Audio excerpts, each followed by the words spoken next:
tu as confié azalaka bien biso que oyo petit nangai fil petit na biso bien que c'est un pasteur mais azalaka reconnaissant na ba vie ça dit soka moni ngai pona ngai ko azala petit ba vie ozala wana kutu vie na fukama ngam fukama po ngai oza pasteur c'est comme ça to mesana bon bandenga ngo moya koloba ngo lisusu ezate tozo baka nzambe merci ye en dehors ya musique il est pasteur déjà ceux qui mutu na musique aoyemba comme sous pasteur batache comme akamibale il a le temps de préparer les prédications il a le temps de recevoir le bandimi na église et tout ça azana temps ko sala ba dialogue na bandimi tout ça il n'est plus comme nous qui sommes seulement musiciens il y a comme une casquette mi-balai. Vous voyez, donc on a deux casquettes ou Azali.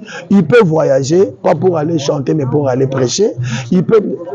Donc ma responsabilité est comme liée et belée. Tout le monde peut dire n'importe quoi sur Moutakoufi. Afrikanta qui va passer à ma baie. Qui va passer à ma baie en banani. Son Excellence, Jekoko Moulumba, Azui, Chargia, Nécropole. To sali débat Nécropole 1 ou 2. Biso Tuna famille, Toponi Nécropole 2. Azui charge ya recueillement. Azui charge ya ba séjour na cinquantenaire. Azui charge ya ba bis 10 bis na ba biloko etikali cercueil. Kolata to sengi famille. To lobi ata soda kufi balati zakeka teni. Kolata eza ya famille te batiki na banani. Ba pasteur. Na profiter koloba na misu ya sénateur honorable Jekoko Soswa Mboka. Alobi bien. Kosungaya sungi et empêcher ba pasteur bossa la contribution te. Église oyo ndeko na biso atiki et si garantie si la qui est nyoso. Toki ko accepter te to mona ke to kundi farmalola na honneur mais lobi moi sina bana ba komi le loba sengia wa lobi ba sengia. Vous savez honorable Jekoko makambo asali eza na ngo kaka habitude na ye. Ya mesana ne bongo asala ka bongo. Honorable sincèrement je vous dis félicitations et merci beaucoup.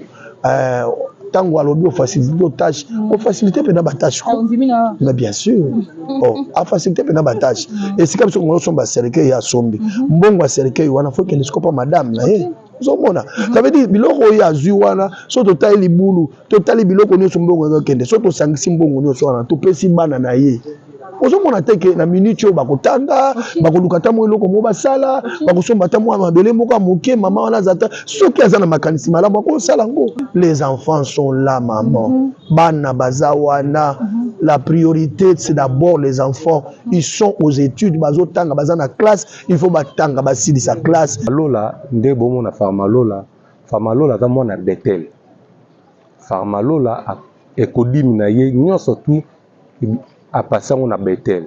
Famalola abimi na Betel. En tout cas, nous avons le pasteur révérend Moïse Mbiye vraiment atala problème ya Famalola. Nazo kamote mapasi. Pena mai na miso ya koloba na comportement ya ba Congolais. Pardon? Na comportement ya ba Congolais. OK. Famalola yebi kisite, ayebi magite. Formalola la kisa biso nzambe et biso pe lelo tokoli tozaka ba musicien te tozape ba serviteur ba servant de Dieu. Okay.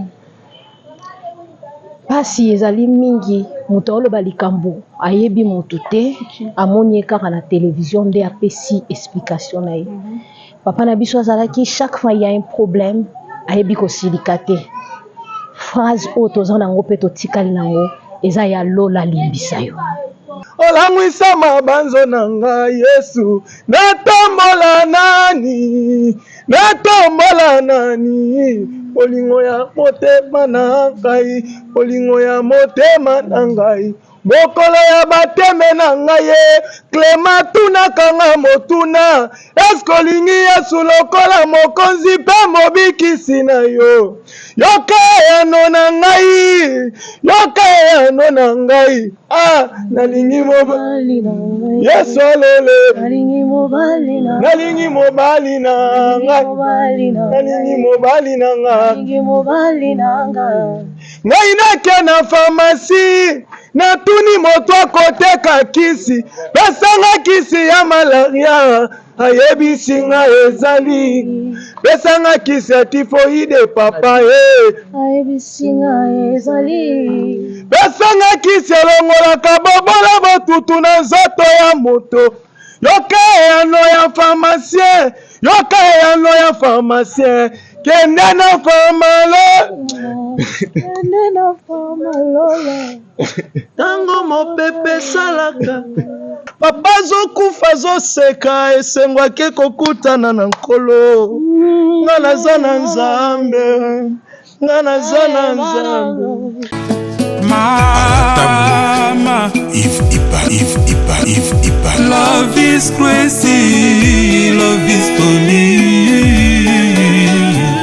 Shalom bana Osana kombo na nga Sir Gladys na eko pesa témoignage na nga na oyo nzambe ya Osana asalelinga bandeko na nga na bandeko teka na wenze biloko na nga e bandeko teka mate lorsque baninga baza peni na nga bazoteka kasi nga na banda koteka te bandeko na nga na moni yango oyo eza malchance na ke kolukela ngo délivrance na kende kotambola pa ya basala nzambe na ke pa ya ba prophète ba pasteur bandeko ba bandeko senga nga ka se bambongo kasi na sila ki kozwa délivrance te lorsque na ekokutana na prophète Moïse alekisinga na délivrance bandeko na nga alobi mama lakisaka mbongo oyo tekelaka papa abondelaki kaka pona mbongo wana bandeko lolingi na nga ekoteka échangeaki na ke kosomba biloko na nga pour la première jour na sombi biloko na ye nango na teki na wenze balobi mwana mwasi oyo alisimbikisi na yebisi bango na simbikisi te kasi na leki kokutana kaka na nzambe ya solo nzambe ya Osana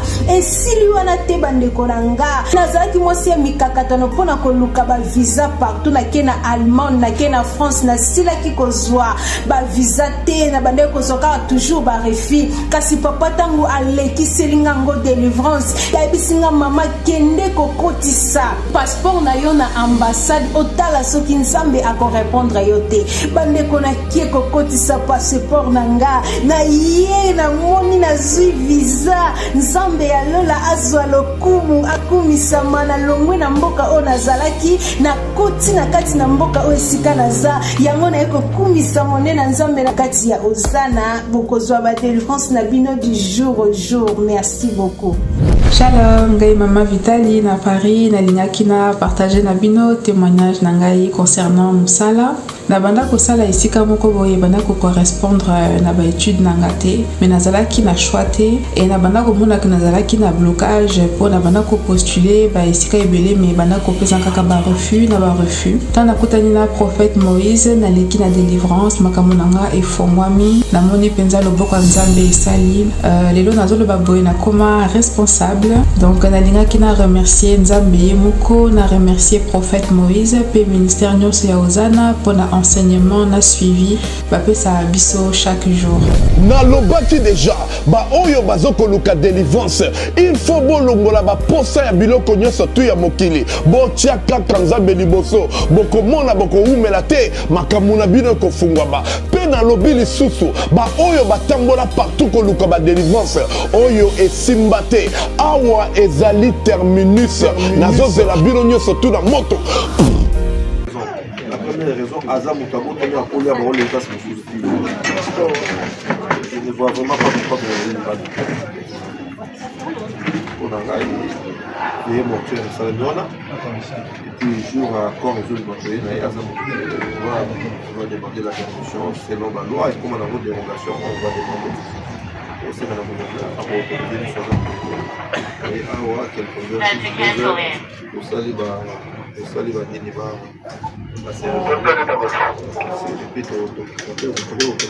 C'est que tout le monde a honorable des Indiens et la presse, mais tout ça, ah oui. Je vois que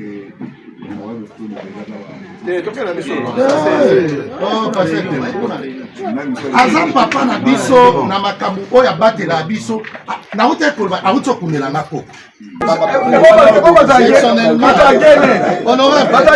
son excellence son excellence dans un contre mutakufi na kingabwa bozo kendo louer saliso na barumbu pourquoi olela ye na mabele na ye matange bandaka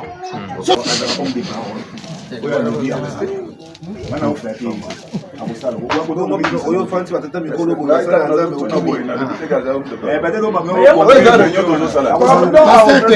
réunion esesili lobaka ndenge retard mpona batransport na bambouteillage neti biso kutoye na moto lelo papa leki pesa honorable confiance pesa bapaster nini confiance bomela ma ya malili ya mbala liboso mibale misato minei tosala bino réunion na 16h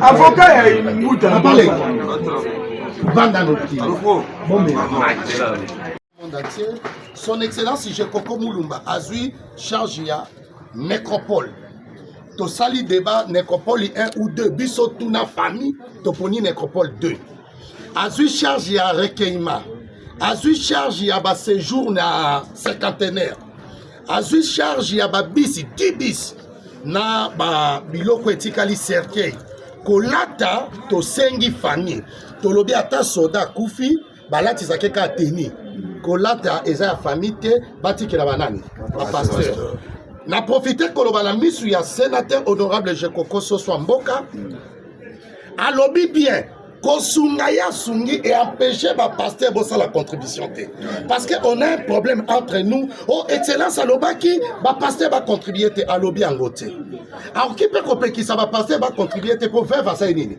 atikali bana pe basa nini batikali bana minei bazotanga église oyo ndeko na biso atiki et si garantie sila qui est nyonso to ki ko accepter te to mona ke to kundi farmalola na honneur mais lobi moi sina bana ba komi lelo basengi awa lobi basengi awa na lingi liboso ya batu nyonso bokolanda biso monde entier surtout bino bofinga na internet excellence alobi bosa la contribution te matanga ni basala la contribution te ata mokonzi mboka so akufeli bapesa ke contribution touti omona yango na mama blanche awa akufeli mbongo ebimaki par-ci par-là basoutenaki pasteur Maxelo mais pourquoi biso toboya kosoutenir liwa ya ndeko ya biso asali nini akufi elongola bapasteur nyonso ngai lokola président oyo azwa engagement oyo bino botya ya kolela bapasteur nyonso tosengi merci na son excellence Jekoko Mulumba to bando benga kai soso anini oui merci beaucoup papa suka saka ni maître programme na bilo zandenge nini na koloba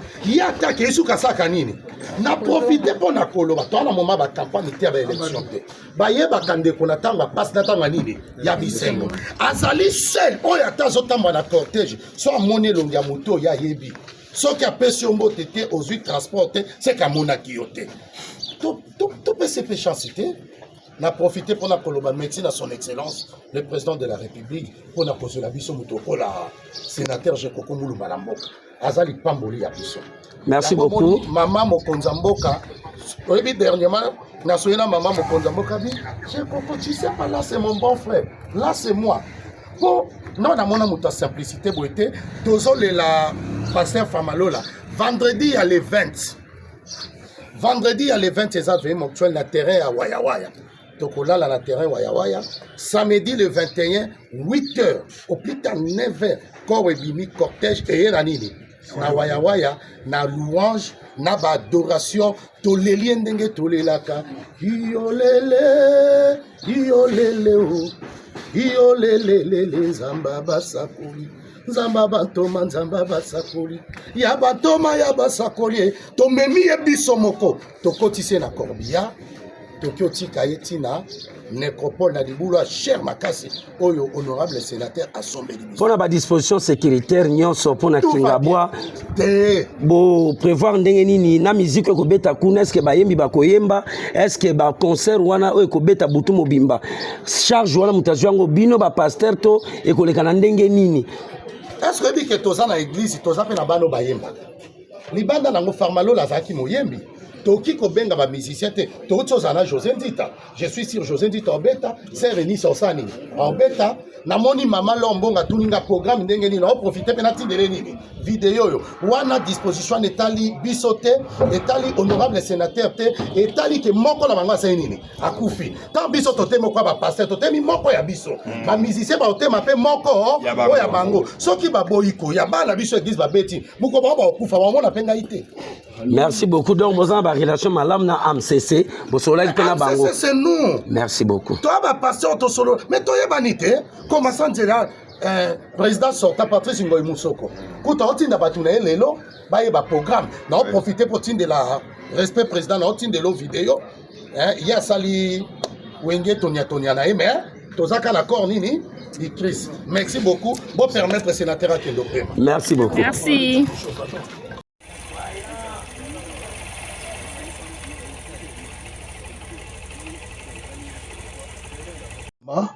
Et puis voilà, c'est ça. Ok, merci beaucoup, papa évêque. Bah, ici, Bisson, de Toyoki, que bah, pasteur, bah, ya Kingabwa, na Kalam, je crois, bah, où il est là, matin, à Farmalo, là, apparemment, il y a un intérêt. Bon, donc je crois que ça faux, donc c'est des abats rumeurs. Donc, il faut que Farmalo, là, c'est là qui est une église Oyo, Nzamba Sala qui Kabongo la Motema, donc papa de son père spirituel est là. Donc, je pense qu'il n'y a aucun problème. C'est-à-dire qu'il n'y a aucun problème.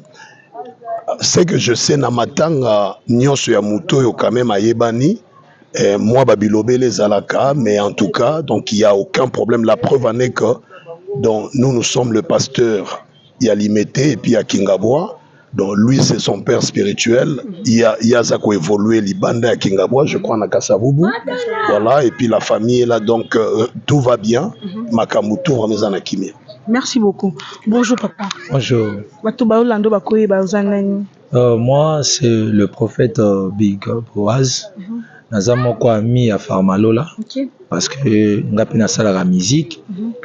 Azalaki muto abandaki ko soutenir nga makasi. Na événement, na ba concert nanga vraiment il y a bandaki ko zanga te. Naza souvenir moko o tozanango récemment awa. Il fallait tout kotia nzembo moko nga na ye na RTNC ye kuta bisinga luka kaka $100 nga mona okindoko pesa ingénieur tout ça la nzembo wana et alors kokufa na ye za vraiment pasi makasi kokufa na ye za vraiment pasi makasi mais ba c'est l'interprétation balobi liwe ya pasteur Famalola eza entraîné kana ba pasteur parce qu'il y a comme qui mal entouré na ba pasteur monsieur Amadi. Bon, on est à la rumeur. Moni, tango mutakufi, il y a des gens qui raisonnent chacun à sa manière. Hein. Mais Farmalo là, c'est un père responsable d'une grande famille. Et puis Tobo Sanate qui a part Koyemba pour Batmusuba Ebeleka na facette Oyemba. C'est aussi un pasteur qui avait une église assise, l'église Naïza na ba fidèle et belé. Et alors, je ne crois pas qu'un homme responsable comme lui pouvait avoir des amis anti-valeurs. Je ne crois pas. Farmalo était très bien entouré. Oh, Bomoni, Baza tout Nabiso, Baza ba père ya Kingabwa. Et alors, déjà présence na bango na ba vie Nabiso, c'est une bénédiction. Baza na ilo kakoloba Nabiso. Alors, je ne crois pas que Farmalo là, ils a suite entourage. Non, je ne crois pas. Merci beaucoup. Merci. Bonjour papa. Bonjour maman. Moi c'est l'évêque Paul Kalala. Nazali président du district ya Moamba. Nakati Osek. Nazali administrateur ya armée de l'éternelle mission. Ici Kawapi église ya Farmalola et Zali pe na kati wana. Donc Nazali parmi ba coach. Ya Farmalola. Nazali penza muto qui trop proche na ye. Même moi, Nami Sato, c'est en fait mon doi. Ah bon? Oui. Ok. Pasteur Tonito Yeba, Liwa est un serviteur de Dieu, ça peut se passer de cette manière. Bon, Liwa n'est pas un kawana mutayeba angwe za kanzambe. Ok. Sali nzamba kosa Liwa na ndenge nyoso. Muso ko zapala la mugite. Muso spe akoti na maya kufi. Sali nzamba muso ko zapala zo teya en pleine chair. Akoi pa kufi. Sali Liwa et nzamba nda yebiango.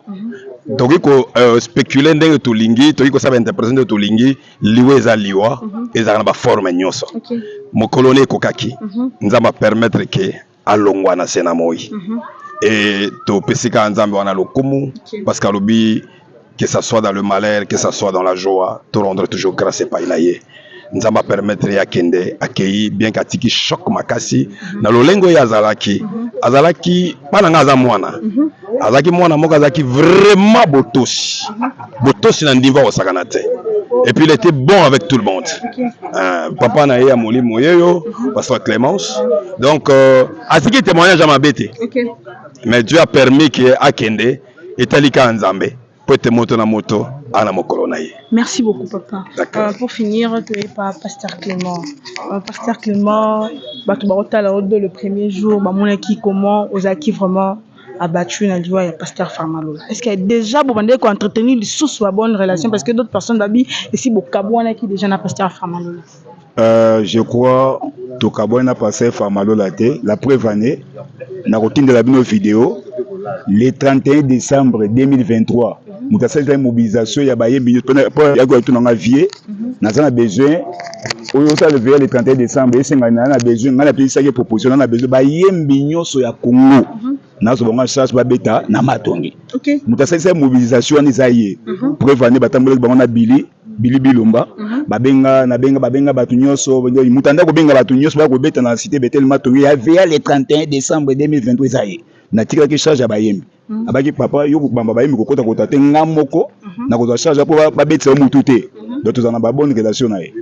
Merci beaucoup notre dernière question parce que pour le biso mingi pas cité bi que ça sous le choc babi que pasteur Clément la famille lobeza ki opesi mwamba boy problème sur problème bazo wela mbongo to bazo wela ni biso to ko wela mbongo na famille te famille nde ba délégué nga lokola papa na ye mais babi yona grand frère bazo simba te ya zo simba ko simba te ne il faut simba ba délégué ngai lokola père spirituel na ye to travailler na grand frère na ye de façon que mbo biso ba pasteur obimba mbongo ba tebeli ba bebisa ba carrière ba sali ba réputation na bango ngai ta ke mosana mbela préféré na zotambo na kai mbongo ni suza ko ya eza eziko yo ape ko tia financer za na okoma yango de façon que bigande qui chance ezalaka ba kata donc problème na biso ata ba pesi $100,000 $100,000 ngana komi oya ata oya kata ki me ekutika na kata kai awa na pisa taka mbongo kotaki yango yo biso musala mzo to sala yango wana to yebi makambo sama na kata ya mboka Congo yango apana ko éviter biloko wana to tambola na kai. OK merci beaucoup message ni au passer na bato bayoka ya ke nous nous za matanga ya pasteur message to pesa ke to za besoin kimia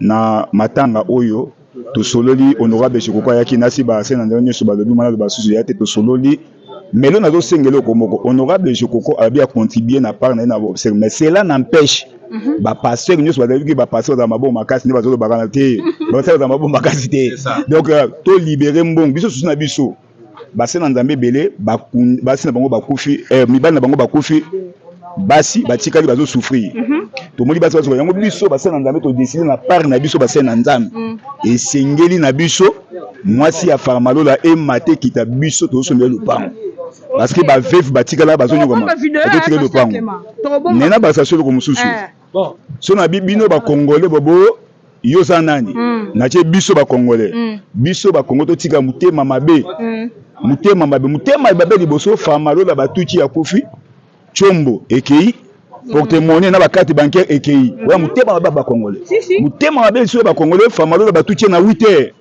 mais eko kufa na 10h bazo ko filmer bazo filmer au lieu de bazo mutu bakena congolais il faut changer mentalité et loko de beti singa libaku moko makasi mona lo bango zate en tout cas congolais biso ba congolais parce que biyo congolais ba yoza chinois de biso ba congolais to changer moi culture rwanda ça n'inga pas si makasi. Merci beaucoup pasteur Clément pour la rencontre ya Chikoko Mumba na ba pasteur. Merci beaucoup Naza délégué local financier à obsèque yo na eseki biso peke non seulement que étant que pasteur mais naza pe papa oyo asimba ki libala ya Farmalola donc naza na mokumba makasi naza wana entre la famille et les pasteurs donc tout na pasteur Clément Makamoro yindaki non yindaki te donc makambezo za yo le kana kimia mais tu vois un grand frère Azate si Azali Kiwana il est toujours là Akeite Azali biso nyonso tozala Kiwana donc goza tamso mwamba compréhension mais eloko mo ezate de makambo nyonso ezole kana kimia parce que il faut to kunda Farmalola na kimia donc yango wana tomoni toyambi honorable sénateur Sosa Mboka donc secteur na ye eza Farmalo là c'est vrai avant comme on ça commis batunyo so baye et mobile na liboso eza na Kingabwa Jekoko toyebi ke azali pe muta Kingabwa yango moni asali participation na wana mais yango tozo senga na ba homme de Dieu nyonso eza que to contribuer tozo mona ba compte goutte ndezo kota mais na yebi ke ebele tamso ba yebi na date te je crois bientôt tori ko anticiper na to sosi ba lobela kiango donc tozo ko anticiper déjà et c'est fort probable avant que le programme soit officiel je vais vous flasher un peu donc semaine prochaine veillée mortuaire et cause à la sauf imprévu le 20 na Waya des places to Yokani Salema et enterrement ezali samedi le 21 na Nécropole 2.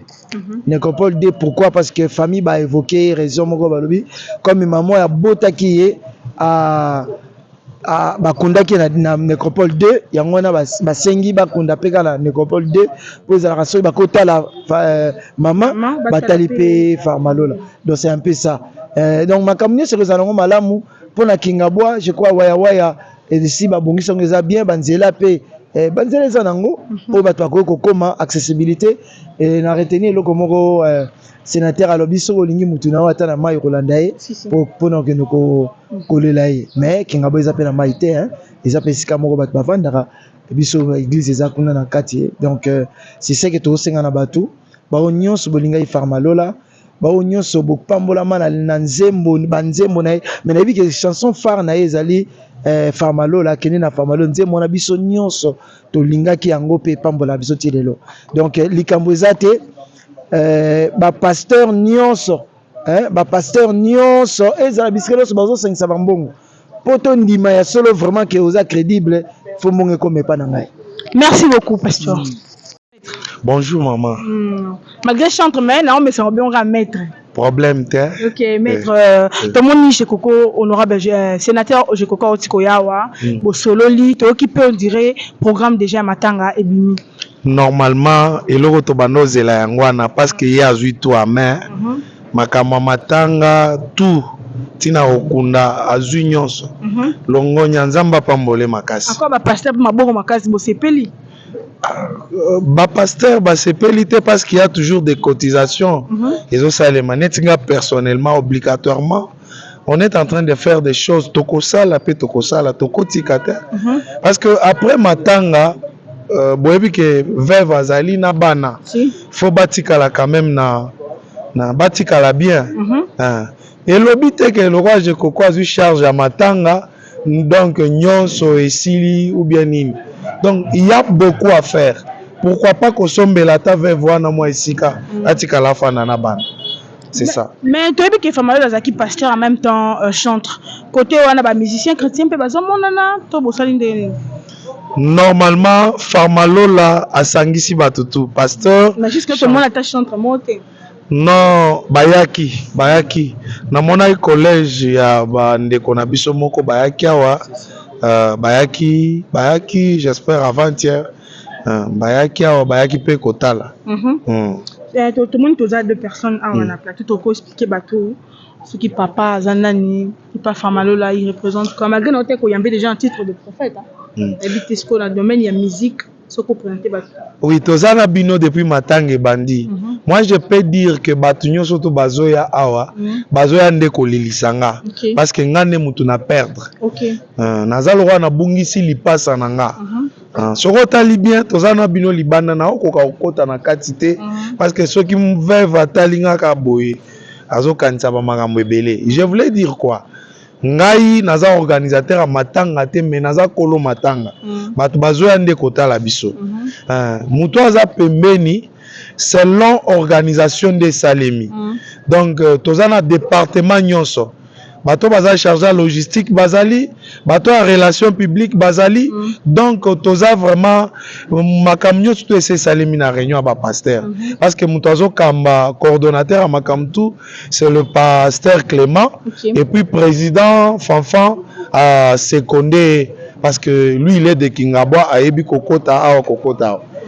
Moutonga nazo présenté bino c'est le prophète Boaz. Yende ba pesi makam nyonso to etali logistique. Mais nazo donc département wana. J'espère to ko repartir ango. Modérateur à kozala mutu pe ko réceptionner ba kombo ba chantre azali. Tozo salango lelo bat bakoye bango mais pona wo etali musique makam nyonso tout ba responsabiliser bomona kiye donc honorable aye awa sali makam nyonso to futaki mbongo na studio tozo bele la peine na bandeko baza mposa baya kolela studio eza na lemba et pas ingénieur Christian Litasi. Mais pour des éclaircissements na prophète Boaz a coupé Sabino parce que yende mutu azokamba département wana. Merci beaucoup. Merci prophète. Un mot pour la charge de ma PCO, vraiment au roi Simango, avec certitude et puis amour, et tant que votre frère. Bon, premièrement, ils ont tous Lukabati traité parce que Bisson sont tous en deuil, tous en matanga. Mais tokokipe lokola ba responsable, tokoki kozala lokola bana mikete, il faut kaka ba chapeauter ba programme. Alors là, place Nazali na logistique, il y a toute une équipe déjà bien établie pour travailler na bango. N'empêche que bateau nanu ba poussani pembe na biso te ba ya kokuta na biso. Et loko biso tozo boya ezali batu moko na ngambu moko boye ba s'organiser na ndenge na bango et kotia désordre. Voilà pourquoi tozo benga batu ya musique côté bande kwa famalo la côté musique ezala ya misika ceux qui bazana posa ba participer na deuil bakutana na ngai pongande nazali responsable côté logistique. Côté pastoral ba pasteur baza misika soko za na posa te bana nanga ba yemba onga pe na yembaka. En tout cas je suis là, je vous reçois, tout le monde aza bienvenu parce que famalo laza mutu ya batu omoni alongwa ki niveau ya famille alongwa ki niveau ya corporal pastoral à comme un niveau moko international. Même les petits enfants bayebi ke famalo la koufi tout le monde pleure. Voyez, yangwana tozolo bana mutu nyonso soki ozana likani ici. Côté logistique, appelez-nous nanda kumoko ba papa bazaka mibalete. La logistique nazawana et puis naza pena équipe auto bandi déjà. Soki olingo kota na kati équipe nanga benganga na numéro ya 081 80 25 595 081 80 25 595. To koti déjà studio, to pesimbongo na studio. Lobinde to koti sa ba voix et puis en même temps to ça la clip. Ceux qui moyembi moko za na posa à rejoindre biso benga kana numéro na pesi en tout cas oza le bienvenu. Na marambo studio mbongo ko bakisa lisusu ezate. Déjà honorable Soso Mboka, sénateur excellence apesi déjà Jekoko Mulumba apesi mbongo nyonso pona studio.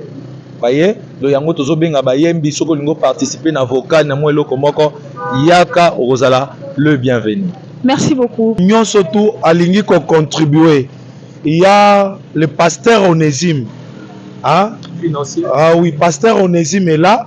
Bakozoye na musika, il est là, azo baluka kaka. Ah oui, Azali. Tolingi te mutu mususu akende kosala ba cotisation na ba marque na ye na ndenge na ye. Donc le reste ya makamu tozozela batu nyonso ezala ba pasteur ezala oza wapi. Ya kotikela biso lisalisi na yo na nzela ya papa Onésime. Donc lingi koloba te ke loko honorable azui de en charge ndenge eza boye. Donc, moi, si à côté de l'autre côté, ma cotisation, ils ont continué. Merci beaucoup. Merci beaucoup. À suivre. Sœur Farmalol. On a la deuxième la famille.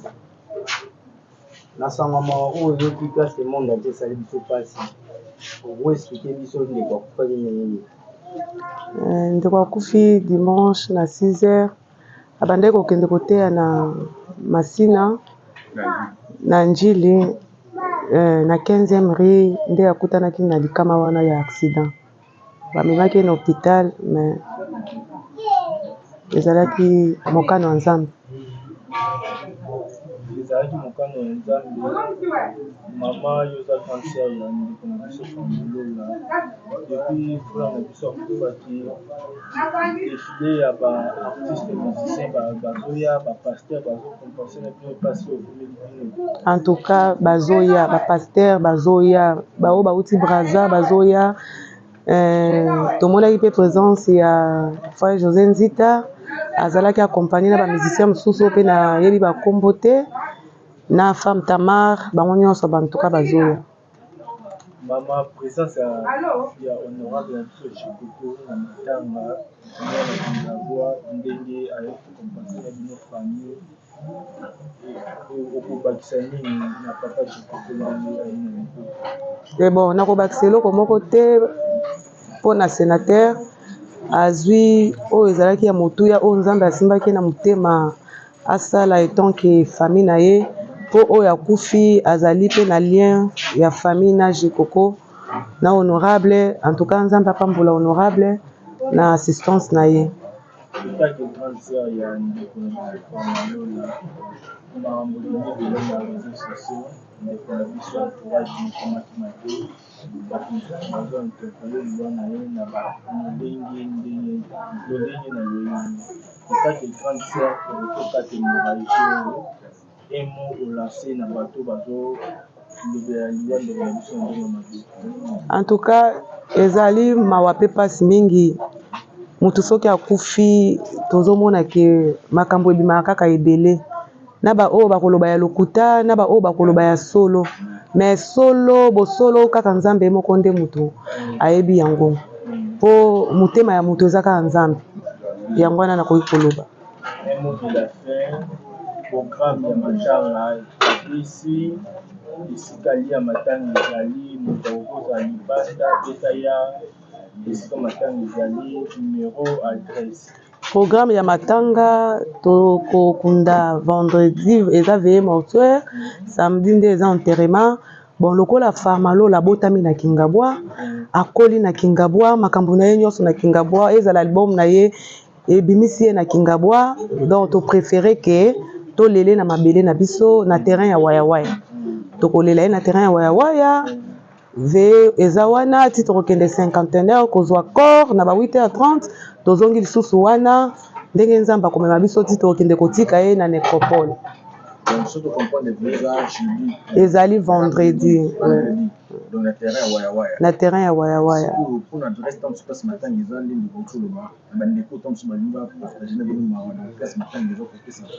Matanga eza na soki mutu azwi na rond point TP wana na avenue de l'Ouest Famalola yebani makasi soki kaka mutu akoma eza juste en diagonale na couvent soki kaka okomi na avenue de l'Ouest wana otuni kaka epai ya Famalola bakomema yo. Bonjour, bonjour. Grand frère lelo toye vraiment na lieu esika matanga ezali oko se constater lisusu na bato bayebi yo te bamoni lelo oza nani kota frère na biso Famalola. Nga nazali grand frère na ye aza 3e de la famille Famalola aza 5e. Famalola aza 5e. Grand frère tomoni présence ya honorable na biso Jekoko Muluma na matanga. Premièrement, présence na ye bisali bien na libota. Bon, honorable Jekoko Mulumba aza d'abord notre frère, notre grand frère à nous, la famille. Bon, présence nisali biso bien étant que grand frère Nabino aye ko sunga bino ndeko Nabino aye ko sunga bino. En tout cas, présence n'est vraiment exibiso penda na tout droit de terre. Présence na exibiso penda grand frère depuis petit frère na Kofaki aza chantre de l'Éternel. Présence ya baningani ba artiste comme artiste musicien bazoyaka mingi tozomona ka ba pasteur ba artiste musicien tozomona bango te tozoyeba te bazoyaka RNB yo muto za libota ba artiste musicien bazoyaka komona famille. Oui, bah si c'est musicien bazalaki frère José Nzita azalaki na délégation mobimba frère Paul Balenza bazalaki délégation mobimba lelo pe bakoya vers 16h. En tout cas, tout le monde a présence, il y a Batunion surtout. Mais chipoté par les pasteurs.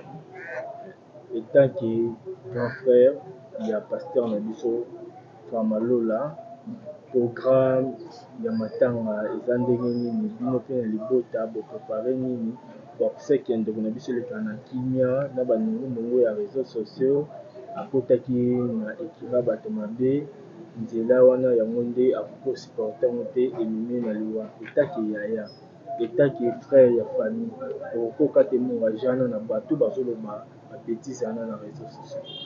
Bon, réseaux sociaux esalemi kaka mpo bato baloba soki bato balobi te réseaux sociaux mpe ezala na ampleur nango te oyo nga nayebi ndeko na nga asaleli nzambe na ndenge akufi mais eza na baliwa mosusu ntango eyaka topozaka baquestion pourquoi esalemi boye pourquoi esalemi boye.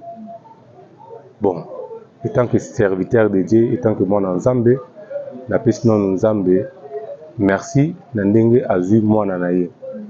Le reste nayebi ke étant que grand frère na ye nazalaki na mort ngam nakendaki kotika corps, j'avais déclaré que mutu moko te akosalela étoile ya Farmalola moko te kaka ndenge nzambe atindaki na mokili kaka ndenge nzambe azongisi epai na ye aza kopema na kima epai ya tata nakopesa nguya epai ya diable ata moke te.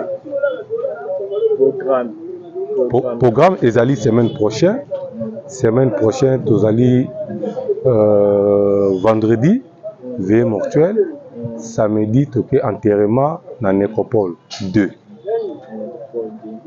Ndekono azokundama vendredi, message ya suko samedi, message ya suko kolancer na bapaster misusu bafrère misusu chrétien bamoni honorable Jekoko aye kotika bomengo biso bakongole tokozona bongo omwa mosu azalaki na posa tia mwa pa azongi nsima mwa badifficulté nini boza nango na libota mosu aza mpe aza fani na ye aye azolanda yo numéro de téléphone etake ene na ye tokabwana yo.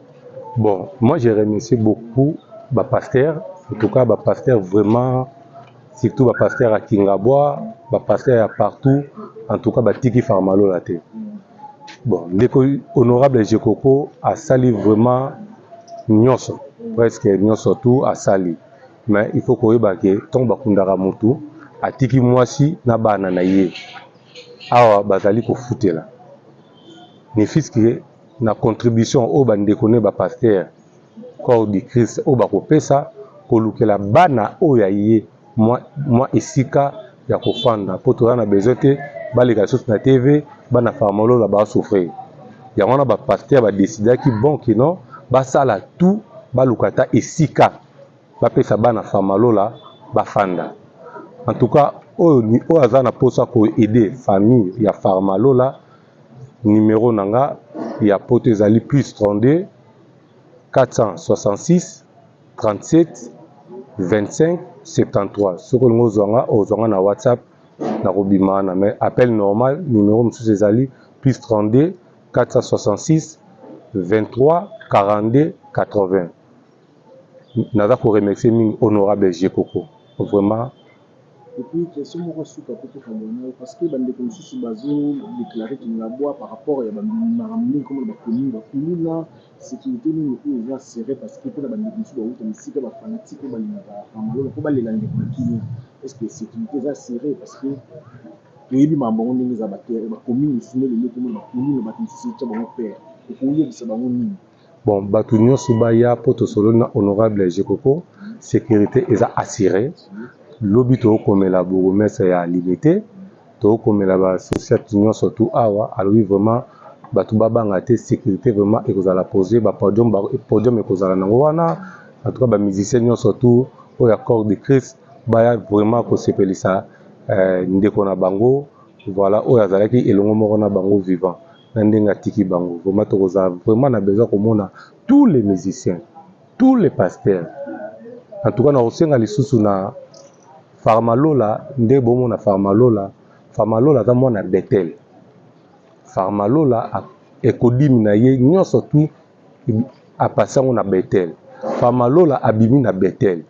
En tout cas naza kosenga le pasteur révérend Moïse Mbiye vraiment atala problème ya Farmalola. Merci beaucoup. Merci.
bandeko kola komesano napesi bino nanu mbote napesi France mbote, Belgique, Allemagne, Canada, États-Unis, Londres, partout au bozwami na ba Chypre na ba Turquie, partout oyo bolandaka makambo na biso ya docteur Mogijo sa te to apena makambo ya po oyo bozala ba mukamate bakisi na biso eza toujours oza na mukamate botala ngandi nazalaki botala ngandi mukamate ezalaki nga mais pas docteur Mogijo makambo na surtout esila boya pas docteur Mogijo en tout cas bozala desite bosomba kisi so oza na ba question nde naza na poto awa otuni ngai tina poto awa nazopakola kisi na ngai na ye nango nazopakola yango bobenga numéro na nga na koptindela o numéro docteur Mogijo okei kuna en tout cas okindi motu asombeli o bakisi na yo bakisi ekoya nango na DHR ofele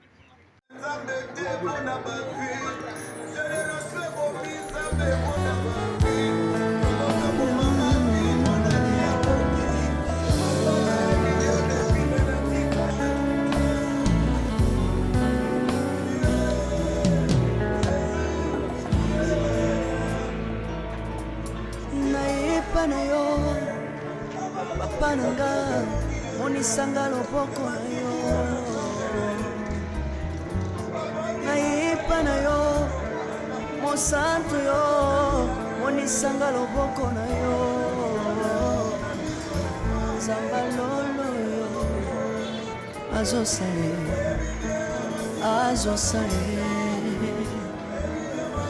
zamba lolo azosale azwa salé.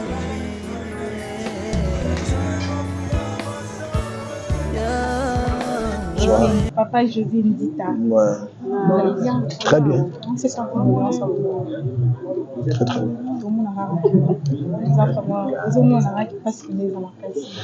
Mais comment passer à la terre? Pour perdre le bateau, le moto est très cher. Oui, bien. Mutu akufi azalaka bien na biso que oyo petit na ngai fil petit na biso bien que c'est un pasteur mais azalaka reconnaissant na ba vie naye ça dit soka moni ngai pona ngai ko azala petit ba vie azala wana kutu bien na fukama ngama ufukama pa ngai oza pasteur wa c'est comme ça to mesana bon bandenga ngo moya koloba ngo lisusu ezate tozo baka nzambe merci biloko yango ezalaka soki toyebaki eza lokola likambo filme esi esalamaki sikoyo ye okomona ba asona azalaki na ngala babotya yango boye engelekela ata boye wana ekomi soki en réalité makambo si eleki tokolobaka gloire à Dieu po moto akokondane nzambe na makambo eleki aza te ke nzambe wafo ozwi biso Farmalola wafo ate asalaka makambo alingi ntango alingi na ere ya lingi donc nous pouvons dire que azwaka lokumu. Papa José Ndita, Tomo Kebikino, Petit Nayo Moutozana, les gens, comme même l'internet, apparemment, Farmalola l'a délaissé, vous êtes venu au moment où il est mort. Non, pas délaissé. Il faut savoir qu'un accident de Salamaki n'a tort. Non, on n'a pas dit que le jour de l'accident, parce que nous tous on connaît que l'accident. L'accident, on délaissé dans les on a vu que non, apparemment, vous avez fréquenté, isolé, genre. Isolé ndengeni. Voilà, na makama batu baloba te isolé ndengeni. Premier ezali ye en dehors ya musique, il est pasteur. Déjà ceux qui montent la musique, aoyemba comme sous pasteur, batache comme akami balé. Il a le temps de préparer les prédications, il a le temps de recevoir le bandimi à l'église et tout ça. Dialogue na bandimi tout ça. Il n'est plus comme nous qui sommes seulement musiciens. Il y a comme une casquette ni balai. Vous voyez, donc on a deux casquettes ou Nazali. Il peut voyager, pas pour aller chanter, mais pour aller prêcher. Il peut. Donc ma responsabilité est comme liée et belée. Alors, Moutandengo Wana, c'est notre frère, mais il est aussi ministre de Dieu. Donc, on a quoi qui peut m'accompagner sacerdoce. Ne salaki que moi, taya kokutana et comme moi, mon boulot en réalité, il n'était plus vraiment musicien simple, à comment qui musicien, mais ajouté avec la sacerdoce. Mais il y a des gens qui disent que pasteur Farmalola, comment il peut fréquenter le pasteur non mais mukile loba kaka yoka nsi mukile so bavandi musana bangoni musana bango koloba yoka siti bamoni so toleka na internet ba ozela ni maloba moke bima bazo ba diembela nango bazala bongo ah mais oui bien sûr na yebi les gens aiment que biso to bimisa ba vie na biso polele ba yokaka mais ya bango ba bombaka c'est ça qu'ils aiment yoka nsi biso to na ba vie privée te ya blom biso to kolobaka te ata forcer ngande na bimisa te mais bien sûr yoka so moi sinanga suba na mbeto fona beta no so ah non ezala te donc bino mususu boyeba ke eza ba limite donc ba bino bozela ka biso ba famille ba otala biso ba biso bazawana na banda kuna ba problème te na ba kona bino na problème te voilà ngo mais siko susu na bino ko biso to yeba na kaka masolo na biso bezala ka sukal na bino ka ba tout le monde peut dire n'importe quoi so muta kufi africain qui va passer à ma bé qui va passer à ma bé ngo banani par exemple comment tu le cites le nom de Bishop Baraka bilo mususu bandeko tokova na yo la lepola nga na polina ngate pardon nakova na yo la lepola menga pe na polina ngate nakova na oza na comportement mabe mesure ngo pe ngaite tout dépend de l'éducation de chacun soko kola na yo bien oza bien éduqué ato va na mille bat bazo spolier makam et kotate tout dépend de l'éducation et puis azamutu na nzambe il a sa vision na soko ozanango ezalaka difficile otika vision na que kota vision muninga ezalaka te qu'on fréquente batu nous sommes des hommes les musulmans les batu tout là ce sont d'abord les hommes sur la terre moni to ba frère son asali boutique na ngai na commenter que boutique des chrétiens les musulmans ne vont pas acheter thé na bon comme bon thé oh ba bouddhiste ba somba wa thé en dehors il y a religion na yo, en dehors il y a nini osalaka, tu es d'abord congolais et chrétien, frère comme moi. Tu es congolais, tu peux être congolais ou pas, mais une personne à respecter, on dit le respect réciproque. Et ça la nan. Parce que boutique soko sali yango ko lobate na otolo bawa. Ezaka ya ba chrétien. Donc bata mukili ba ko somba te. Boutique wana ba ko teka te. Alors so ba chrétien ba somba. So ba musulman ba somba na boutique no. So ba bouddhiste ba somba na musulman. So ki batu nyoso mabena ya miyibi wana ba somba na boutique na yo. C'est ça boutique ya batu nyoso. Alors il pose pour na batu nani nyoso. Jésus-Christ n'est pas venu seulement pour les gens qui sont bons. Christ est venu pour chercher les gens, les perdus, les amener à croire et à rentrer dans le ciel. Mais biso évangile na biso eza ya kusala te extrême te extrémiste te biso to ba extrémiste te biso ta évangile ya batu nyonso ça veut dire toza lipa lia na yo. Yesu Christ il est venu pour tout le monde. Alors évangile kutu par définition ezali aller vers zomona évangile ya kokende vers nde yango évangile donc biso toza bato to tokotaka bakal oyo okoposa pembe na ngate te fama lola était pour tout le monde. Azalaki te na bakwe moko boza ko boya oya boya oyo te fama lola était le petit de tout le monde, le pasteur de tout le monde, le vieux de tout le monde, tout le monde. Alors le quoi eza bongo mutu nyo sa olinga kole soka moni na mutu yo ka soka moni ngem soka ngi photo na jibe ko lobani oh akufi po kana so na jibe to akufi po kana so na wera non bandeko botika ba biloko wana réseaux sociaux per mo bozo bunga trop ce n'est pas bon. Pardon? Réseaux sociaux, ce n'est pas bon. Merci beaucoup, Franck. Je vous invite à. On a encore dit que Pasteur Farmalola a confié pour le manque à méthode de soi parce qu'un pasteur, Nicolas Moto, il a voulu aller accuser Moutouan à la police, bien entraîner des lois. Non mais attends, Moutazala qui wana zatenyo soza les ont dit. Attends yo pour so bonu ba betelo lu solo. Te la police da betelo lu solo. Yo zakite ala kwa mutu mo akufi na rompo nga bakingwe katani ala bana biki na biki bamoni mutu zo baluka na biki yo beteli nga li solo nga pe na kena beteli mutu li solo. Ele ono zo prouver que li solo na beteli mutu na solo. Ote maman mo mutu beteli nga roko eli solo c'est comme il y a 3 4 5 personnes eza sous li solo malongate. To kumisa nzambe il est parti. Na ba circonstance nyonso nzambe soka linga zwa mutu na ye akozwa na circonstance ya liwa akozwa mutu circonstance ya lalaki akozwa na circonstance azakolia c'est Dieu lui-même le maître a sepelaki esalama ndengeza oyo scénario no salami wana ezalaki juste car pour nzamba zwa musala na ya sani akendi c'est tout. C'est tout. Merci beaucoup, Papa. Je vous invite à notre dernière question. On a vu l'honorable Jokoko, il est venu aujourd'hui à la charge de Nia Samatanga. Alors, lui qui bosse la Nia Fatata, Mata Sina, non, mais on s'y c'est que vous allez dire. Ça va droit au cœur. Ça va vraiment droit au cœur. Non, facilité, biso tâche. T'es baboko makasité. Soto ya oza maboko makasité. Mutaya maboko makasité. Ya kana makambo te. Akima na ye. Pardon. Mutama boko makasi ayaka boite. Ah bon? Po biso ka yiba osenge mbongo. Akima na ye. So moni bat baye boye c'est que baza maboko makasi te bazande na bolingo. C'est l'amour qui nous amène ici maman. Oyebi ata 1000 francs sur mutachi yango na bolingo, c'est ce que Dieu veut. Voilà. Moi je suis appelé ça ka 2 pièces d'argent. Ni so lobaki yem tapé ko le kabango nyonso. Il a donné 2 pièces seulement. Ça veut dire quoi? Pour ça na biso za la raté ko yela biso ba millions. Poto ndima koza mwana nzambe toza danger pour ça na biso za la yela biso motema o ya bolingo wana ato pesinga $1000 mais soko pesa ngo na motema ya bolingo c'est ce que Dieu veut.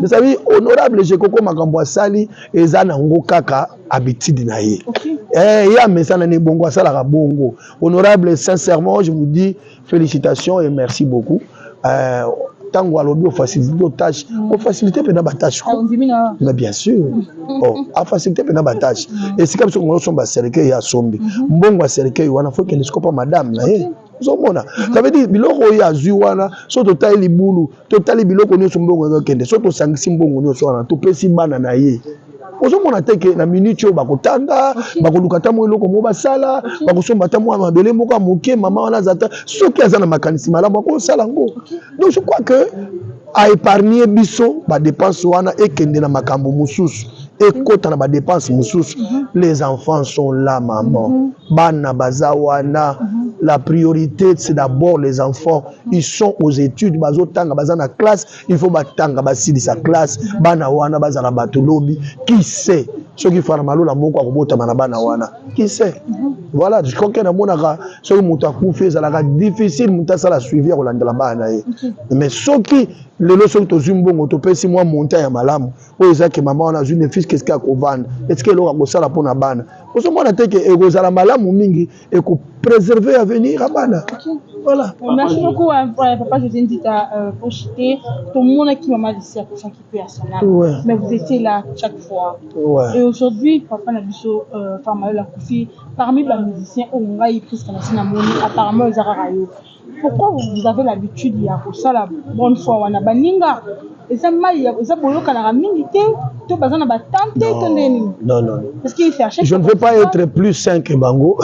Apparemment non. Déjà sain. Non mais attends. Disponibilité ezaramutu. Ce qui bolingo ezali okoki ko se disponibiliser na yo na ndenge nyonso. Omoni. Nga zo condamner te ba o ba yena noté parce que dès ipena ba kundite. Mutu musa koya 2 jours avant aye kaka. Mutu musa koya une semaine avant aye kaka. On ne peut pas traiter les gens chaque jour bazara parce que ma responsabilité à Batou toyebité. Moi je suis venu, je suis vice-président de l'AMCC. 2 je suis responsable et puis na yebi que secteur union so ngala limité. Donc on est un secteur nangai. Donc je dois être là pour assumer, pour contrôler mon makamuso amike et couper ça peut rapport et pas ba konzinanga ya musala ya AMCC.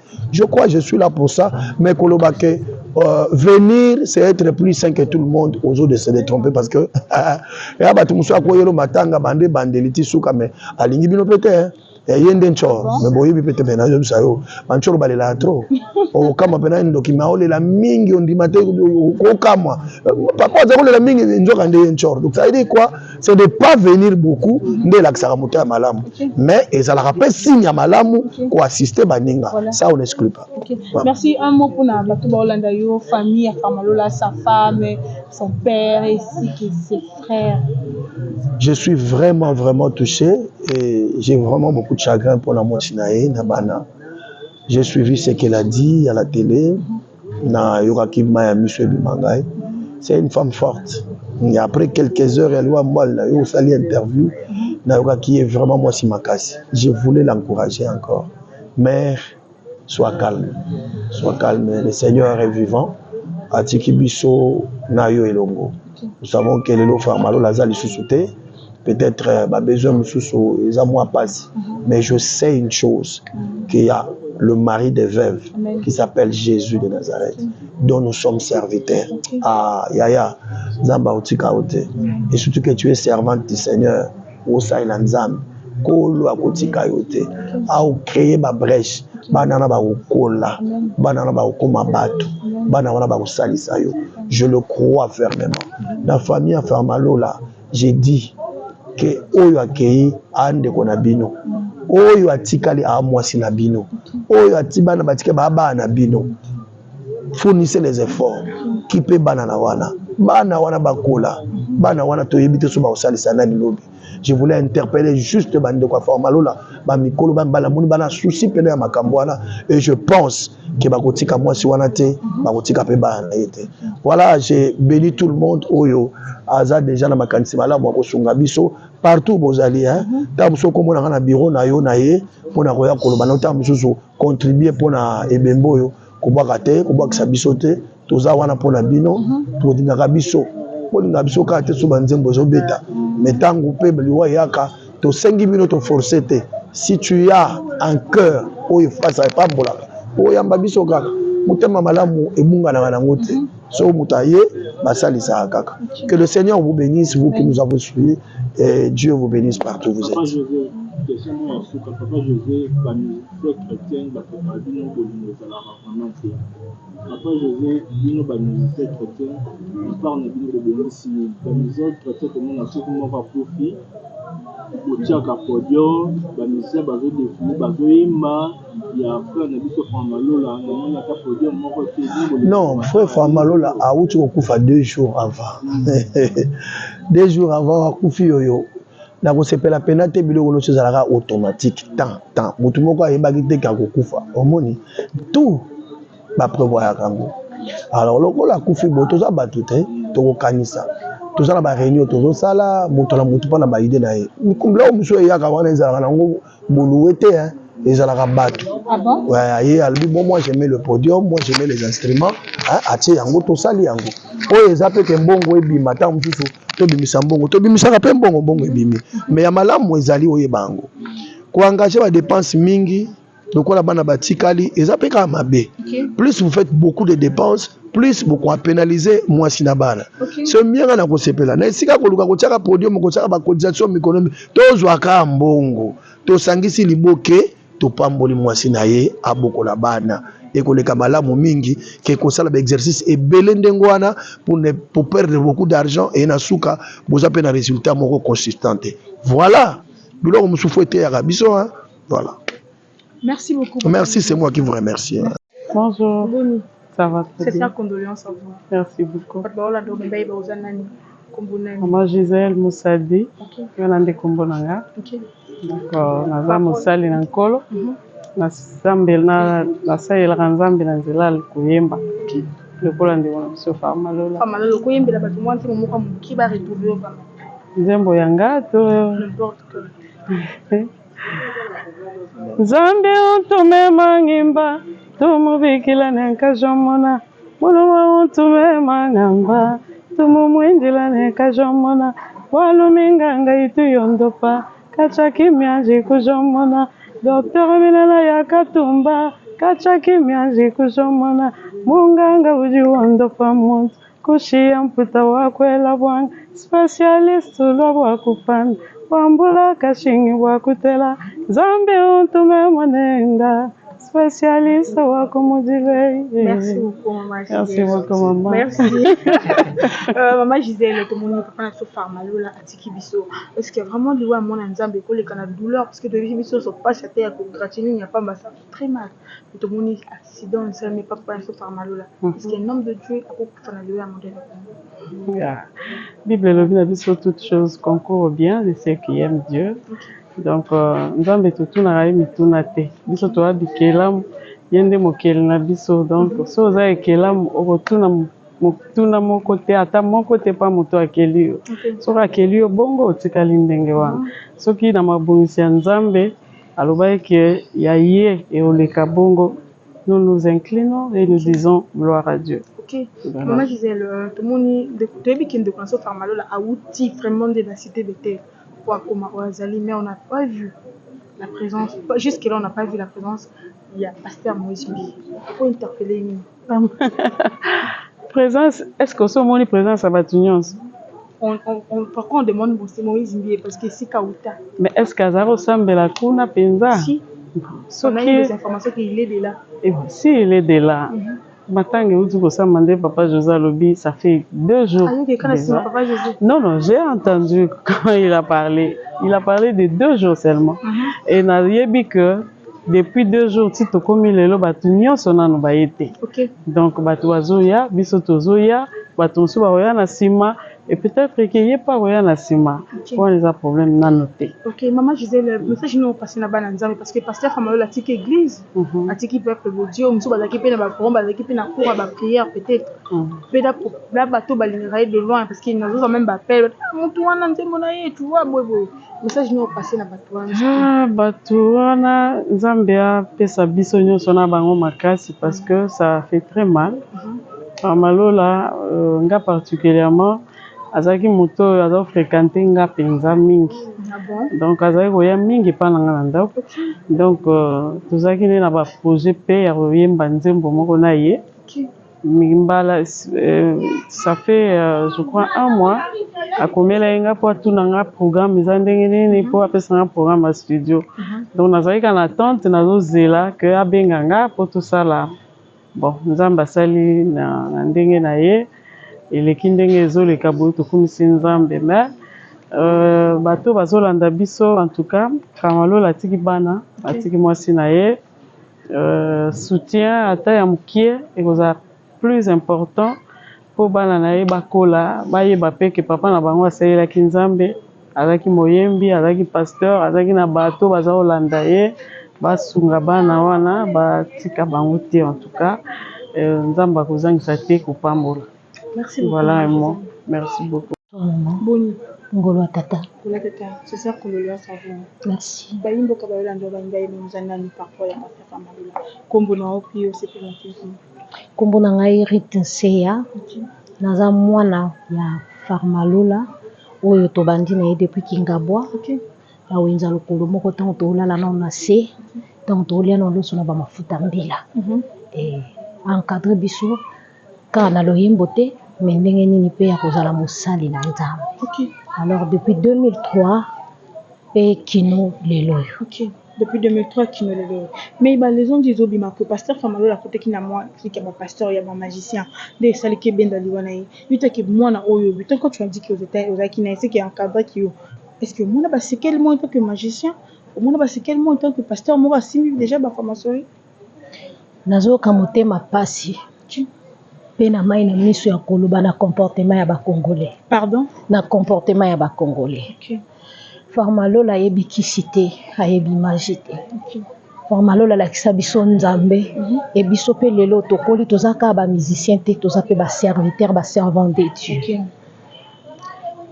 Pasi ezali mingi moto oloba likambo ayebi motu te amoni kaka na télévision nde apesi explication na ye. Papa na biso azalaki chaque fois il y a un problème ayebi kosilika te. Phrase oyo toza nango mpe totikali nango eza ya lola limbisa yo. Donc atosali ye mabe osali ndenge nini soki asi alobi ya lola limbisa yo etikali bongo mpe kochange te nyonso esi eki. Mais ya lola limbisa yo comment azalaki incapable ya kolimbisa moto asopelaki mai ya 207 na pantalon mpo koma na la police akoma na niveau office. Bible elobi l'homme propose Dieu dispose. OK. Ya liboso ya mibale moto azalaki sur place te pour apesa biso explication claire. Mais c'est que moi je sais mon père alimbisaka pe a continuer chemin. Tala moto alali na église azokende koteya aza na chemise moko ndako eza mosika peut-être akitaki pour une explication et nyonso ekomi nzambe ye aza maître ya temps pe ya circonstance. Merci beaucoup monsieur. Courage hein. Bonjour, bonsoir mon frère. Bonsoir maman. Kombo nani ozamani par pasteur Famalola. Nga kombo nanga frère Ogikaya. OK. Kombo musuba benganga chrétien jusqu'à la mort parce que album papa pesi nga chance na bimisa titre na ngozali chrétien jusqu'à la mort. Album on peut bien Déjà do ça déjà la promotion. La promotion. Oyi bisanga bondo vana pasteur Famalola ndenge parce que d'autres personnes babika ça mutakanda mukuse asiligara pamba pamba. Bon, omoni na absence ya mutu nyonso azalaka na droit ya kointerpréter oyo ye alingi. OK. Famalola aza papa oyo azwi biso tellement mike. Peut-être ozomona lelo na bali naza oyo nazali. Oui, je suis marié. OK. Donc papa azwi biso vraiment muke, encadré biso, akomisi biso basala nzambe oyo bato nyonso tu bandimaka biso ki kovanda pembeni na Famalola eza lipamboli vraiment mpona biso. Donc ngai naza nayebi te soki omoni ngai omoni Famalola.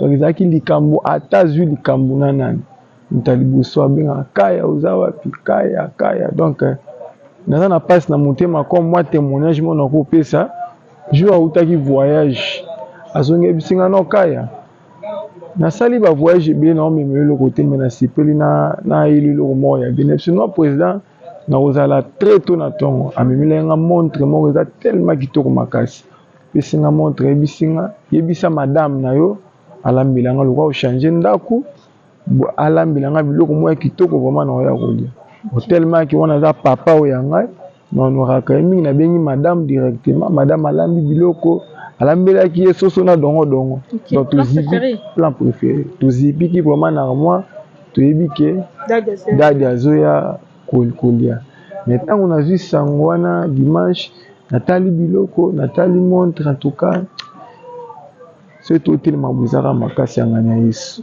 sans Yesu mpasi makasi nasi ozo comprendre émotion na ngai.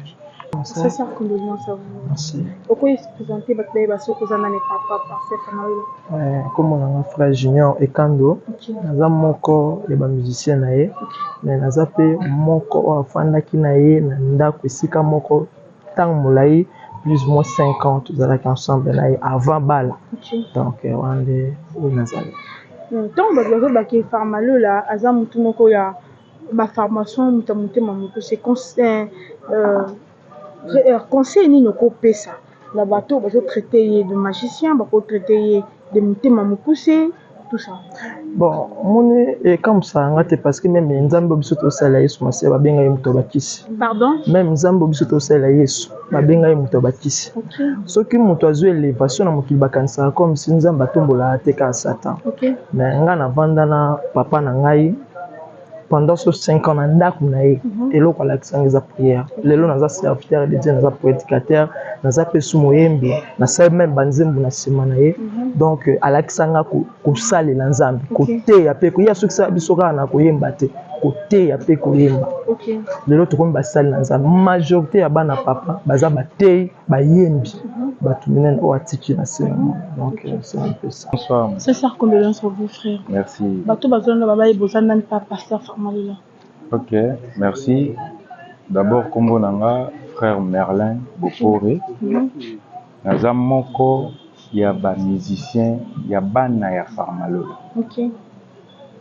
L'orchestre c'est moi les drummers. Album Wanande Beta, Bisonde Tourande ko Beta par la grâce de Dieu tozalaki naye encadré biso spirituellement, physiquement, moralement. OK. Et moi je me rappelle groupe na Kotaka et à la voix de l'agneau, j'avais beaucoup de défauts. Je ne savais même pas beaucoup de choses. Mais Nanzela l'homme de Dieu, lelo oyo tozompe basali Nzambe na église nazali. Bato pe lelo ba moni biso bazo apprécier biso. C'est grâce à lui. Mais apparemment déjà dans l'église à pasteur Farmalo là. Non. Église c'est autre chose. Nous sommes les musiciens autobandés Kotambola. Oui, chacun de nous avait son église. Mais la formation en dehors il y a l'église Nabiso, c'est lui qui nous avait formés. Donc c'est un peu ça. Malobani routine na ba chrétien en bazoki parce que bato baza pe na makoki ko komate bazali banda mboka o bazoki na muteme kotala musala Nzambe kotika biso. Première parole na koloba na monde entier na bana Nzambe nyonso, c'est seul Dieu qui peut consoler le cœur. OK. C'est que nous devons savoir. Et le kumozo me panza. Il est le maître des temps et des circonstances. Parce que je me rappelle notre papa abanda koyebisa biso avant même album ebima ayebana asala succès. C'est to vanda to ando benango ensemble. C'est ka bengi bina obi ensemble. Boyeba ki il y a quelque chose. Abanda sabiso Nzambe abengi ngai na koyemba mingi te. Mais abengi nga na koteya na église na kosala église moya munene. C'est ce qu'il nous disait. Et aujourd'hui, par la grâce de Dieu, c'est un grand prédicateur. À une église, biso ezo étonné bisoté. Parce que ça quand la bandeko mususu bazo qualifié mabe, mususu bazo monaye que aye abandi bamsu na oyoka ba magicien tout ça, c'est seul Dieu qui connaît nos cœurs. Il est celui qui sonde les cœurs et les reins. Et chacun de nous aura sa rétribution à sa fin. Et c'est seul Dieu qui peut nous juger. Il ne faut pas tout le temps pour juger l'homme de Dieu. En dehors, il y a des qualités à Zamutu. Et Moutounios a des faiblesses, a des capacités. Mais seul Dieu qui connaît côté où il est positif et bas. C'est là où Dieu nous juge. Donc c'est un peu ça ce que je pouvais dire. Soyez en paix. Notre Père est dans la joie. C'est pour dire qu'il est dans la joie. Merci beaucoup. Tu as vu que Merci. vous avez un musicien, le pasteur Farmalo là. Moi, séquence qui pour confirmer vraiment. Naluka mibali na suyo ne mobali olangwisa motema na ngai olangwisa mabanzo na ngai Yesu natombola nani olingo ya motema na ngai olingo ya motema na ngai mokolo ya bateme na ngai Clément tunakanga motuna eske olingi Yesu lokola mokonzi mpe mobikisi na yo yoka yano na ngai nalingi mobali na ngai Yesu alele nalingi mobali na ngai nalingi mobali na ngai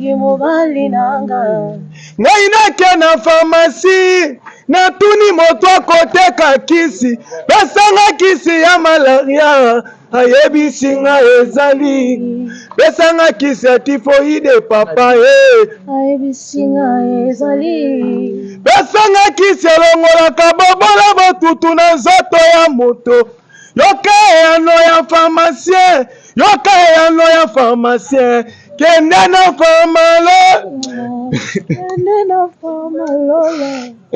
tango mopepe salaka mopepe kokweyisa banzete ezali kopeze ba 2000 kilo ekokweya kasi nga moto sala ngai napezaka 50 ya pamba nakweyaka na mopepe te tala miracle osala ngai nakokanisa yo na nani yaema na ngai nayembi yo na nzembo lelo lokumu napesa na nani kembo ebonga na yo moto oyo aza na kindoki soki otuni aza na kindoki moto wana kowangana akoloba naza ndoki te moto oyo aza na science occulte soki otuni oza na kati ya science moto wana kowangana akoloba naza na science te benga ngai otuna ngai soki naza na nzambe nakoyebisa yo na lolendo nyonso ete nga naza na nzambe naza na nzambe